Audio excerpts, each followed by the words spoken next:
you may know that they were kind of not the best church in the world. So the island of Corinth, as you'll see behind me, it was a land bridge, as you can see here, a narrow land bridge surrounded on both sides of water, by water, and Corinth was basically one of the most important cities in the ancient world. One commentator calls it at once the New York, Los Angeles, and Las Vegas of the ancient world. So it had all the right ingredients for a metropolis. It was surrounded by water, it was a port city, it had springs of natural water flowing up from underground. It enjoyed the protection of the Roman Empire, and it attracted all sorts of skilled tradesmen, artisans, and even philosophers trying to find patrons to support them.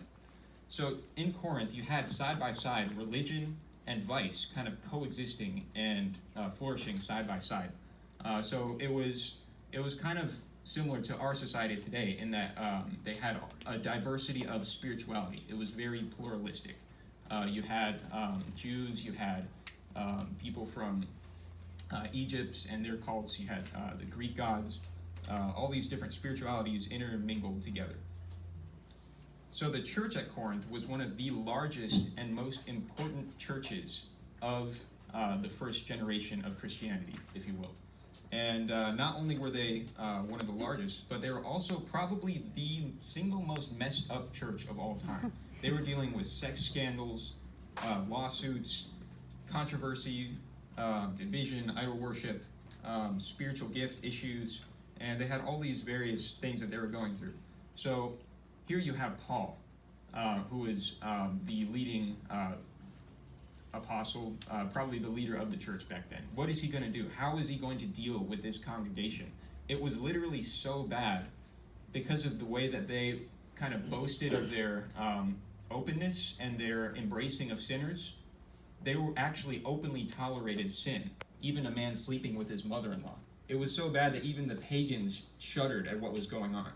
It was literally so bad that there was a verb in Old British called to Corinthianize, which literally means to live a promiscuous lifestyle. Wow. So how is Paul going to deal with his church? What is he going to say to them when he visits them? Paul says, I resolve to know nothing among you except Christ crucified. In other words, he says, all right, we've got all these issues. We've got idolatry. We've got scandals.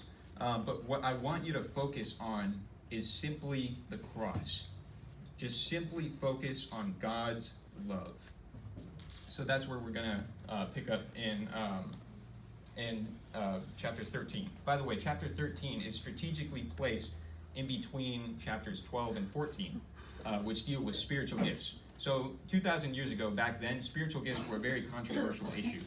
You had people who had flashier gifts, like speaking in tongues or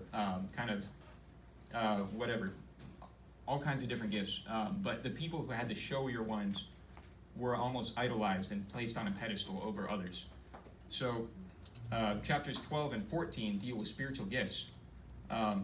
But in the last verse of chapter 12, right before it transitions into 13, he says, earnestly desire the spiritual gifts, and I will show you still a more excellent way. In other words, forget about everything else. Forget about the issues. Forget about spiritual gifts.